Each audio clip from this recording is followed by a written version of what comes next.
तो देश में कोरोना संक्रमण को लेकर आज सबसे बड़ी राहत की खबर आई। इस साल में एक बार फिर एक दिन में नए कोरोना केसेस 1 लाख के कम है। मौत का आंकड़ा भी काफी कम हुआ है। स्वास्थ्य मंत्रालय के आंकड़ों के मुताबिक 24 घंटे में देश में 86,498 नए केस आए, जबकि 2,123 संक्रमितों की मौत हो गई। लेकिन करीब 63 दिन बाद ऐसा हुआ है जब 1 लाख से कम केसेस कोरोना के देश में रिपोर्ट हुए हैं। खासतौर पर दूसरी लहर में जिस तरह का इजाफा हुआ था संक्रमण के केसेस में, उसके हिसाब से ये एक राहत की खबर। 24 घंटों का ये आंकड़ा आपको हम दिखा रहे हैं। एक्टिव केसेस की संख्या अब देश भर में करीब 13 लाख है।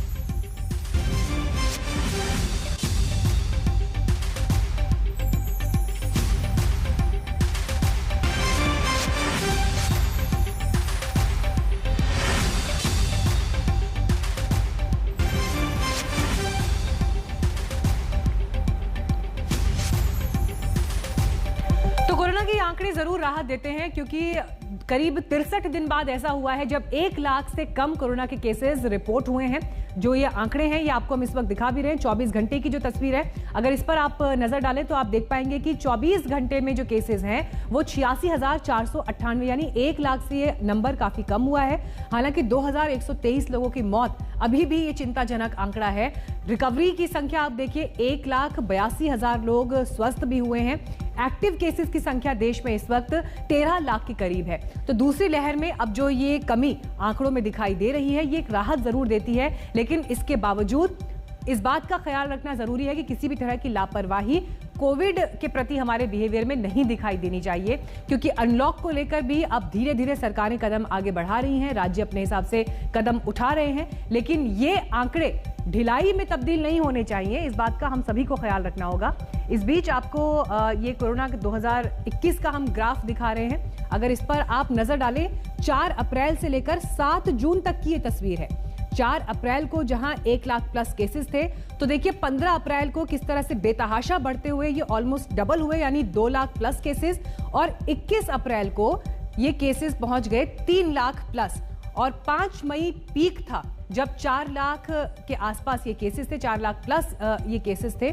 तो देश ने ऐसा वक्त भी देखा जब एक दिन में यानी 24 घंटे में 4 लाख केसेस देश में रिपोर्ट हुए, और ये वो नंबर्स थे जो कि रिकॉर्ड में दर्ज थे, यानी इनमें वो लोग शामिल नहीं थे जिनके टेस्ट नहीं हो पाए या जिन्होंने टेस्ट नहीं कराए। तो इससे आप अंदाजा लगा सकते हैं कि ये समय जो 4 अप्रैल से लेकर 4 मई तक का करीब करीब 1 महीने का जो ये समय था, ये कोरोना की दूसरी लहर के हिसाब से सबसे घातक देश के लिए साबित हुआ।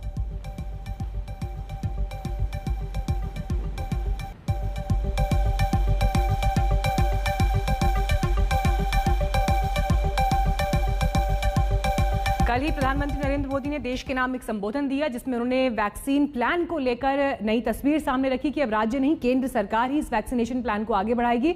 लेकिन अब इस पर अखिलेश यादव ने स्टेटमेंट दिया है। उन्होंने ये कहा है कि मैं बीजेपी के टीके के खिलाफ था, लेकिन भारत सरकार के टीके का स्वागत करता हूं। ये बात उन्होंने ट्वीट करते हुए लिखी है। उन्होंने कहा कि वो खुद भी टीका लगवाएंगे। आपको बता दें, इससे पहले मुलायम सिंह यादव की तस्वीर सामने आई, जिसमें वो इंजेक्शन वैक्सीन कोरोना का लेते हुए दिखाई दिया, और उसके बाद से लगातार आलोचना का शिकार हो रहे थे अखिलेश यादव, क्योंकि लोग उन्हें रह रहकर उनका ही कहा हुआ बयान याद दिला रहे थे जब उन्होंने कहा था कि ये बीजेपी का टीका है और हम नहीं लगवाएंगे। और जबरदस्त आलोचना का सामना उन्हें करना पड़ा था कि देश के वैज्ञानिकों, साइंटिस्ट द्वारा डेवलप किए गए वैक्सीन को वो बीजेपी के टीके के नजरिए से क्यों देख रहे हैं। लेकिन इस बीच मुलायम सिंह यादव की ये तस्वीर जैसे ही सोशल मीडिया से लेकर इधर उधर जब वायरल हुई, जब ये तस्वीर सामने आई, तो उसके बाद अखिलेश यादव का अब ये ट्वीट आया है, जिसमें वो ये कह रहे हैं कि वो भारत सरकार के टीके का स्वागत करते हैं। वो टीके के खिलाफ नहीं है, बल्कि खुद भी वैक्सीन वो लेंगे।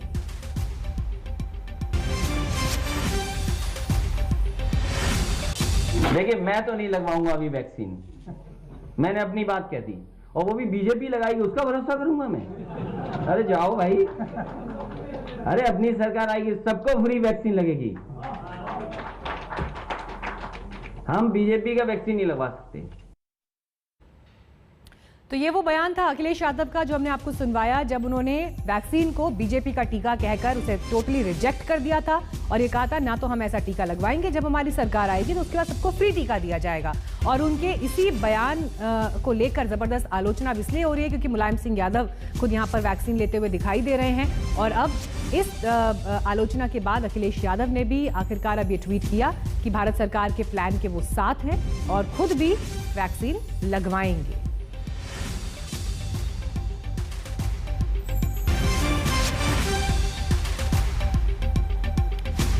और लगातार बीजेपी की तरफ से भी ये कहा जाता रहा है कि जिन लोगों ने टीके को लेकर भ्रम फैलाया उसकी कीमत देश ने चुकाई है। ये वर्जन अक्सर बीजेपी की तरफ से, प्रवक्ताओं की तरफ से दिया गया, लेकिन जब प्रधानमंत्री ने कल देश के नाम संबोधन दिया तो उनके बातों में भी इसका जिक्र था। विपक्ष ने कैसे इस पर वार किया, देखिए। आज कम से कम एक बात की खुशी है, आधी अधूरी ही सही, भारतीय राष्ट्रीय कांग्रेस की उस मांग को स्वीकार कर, देश की उस मांग को स्वीकार कर 18 साल के आयु से अधिक हर भारतीय की वैक्सीनेशन की जिम्मेवारी अधूरे तरीके से ही सही मोदी सरकार ने उसे पार्शली माना तो सही। साथियों, प्रधानमंत्री आज भी अपने मुंह मियां मिट्ठू बने रहे।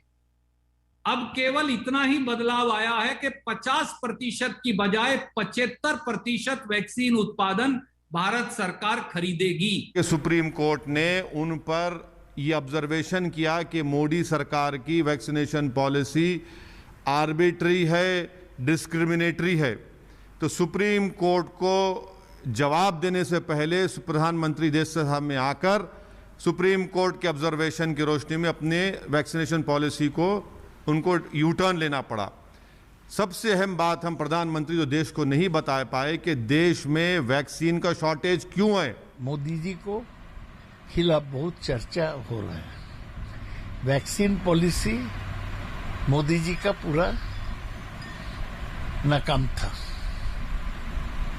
लोग नाराज हो रहे थे। मोदी अपना पोजीशन रिकवर करने का कोशिश कर रहे हैं, करना ही चाहिए, कर रहे हैं, और उत्तर प्रदेश का चुनाव को मुकाबला करने के लिए पॉलिसी दिया। अंततः सुप्रीम कोर्ट की डांट खाने के बाद केंद्र सरकार होश में आई है, अपनी कुंभकर्णी निद्रा से जागी है और फाइनली केंद्र सरकार ने सुप्रीम कोर्ट की डांट खाने के बाद अब ये कदम उठाया है। इस कदम का स्वागत है, देर आए दुरुस्त आए। और ये भी कहना चाहूंगा कि लगातार विपक्ष की जो मांग थी, दिल्ली की भी जो मांग थी, वो यही थी कि नेशनल इम्यूनाइजेशन कार्यक्रम जो इस देश में पीढ़ियों से चलता आ रहा है, उसी तर्ज पे वैक्सीन का कार्यक्रम भारत देश में चलाया जाए। सुप्रीम कोर्ट ने लताड़ लगाया, सुओ मोटो जो है सुप्रीम कोर्ट सुनवाई कर रहा है और कहा कि इरेशनल है, अतार्किक है। कैसे भाई इस तरह से दाम का ये हो सकता है? आप निजी कंपनियों को दे रहे हैं, डिसाइड करें कि उनके प्रोडक्ट का क्या है। उसके बाद आप राज्यों को कह रहे हैं कि आप खरीदिए और राज्यों के बीच में कंपटीशन हो रहा है। कई राज्य जो है ग्लोबल टेंडर निकाल रहे हैं। ऐसी स्थिति हो गई थी, अराजकता की स्थिति है जिसका कोई हिसाब किताब नहीं। सुप्रीम कोर्ट में ये केस दर्ज है, अब उसका नतीजा आने वाला है और सबको पता है कोर्ट जिस तरीके से बयान दे रही है कि ये केंद्र सरकार की प्राथमिक जिम्मेदारी है। अब कोर्ट से ये आदेश आने से पहले वो जो है अपना घोषणा कर दिया। और अब बात करते हैं मिशन वैक्सीनेशन की। प्रधानमंत्री नरेंद्र मोदी ने वैक्सीनेशन को लेकर कल बड़ा ऐलान किया और इसके तहत 21 जून से देश भर में 18 से ज्यादा उम्र के लोगों को मुफ्त वैक्सीन लगेगा।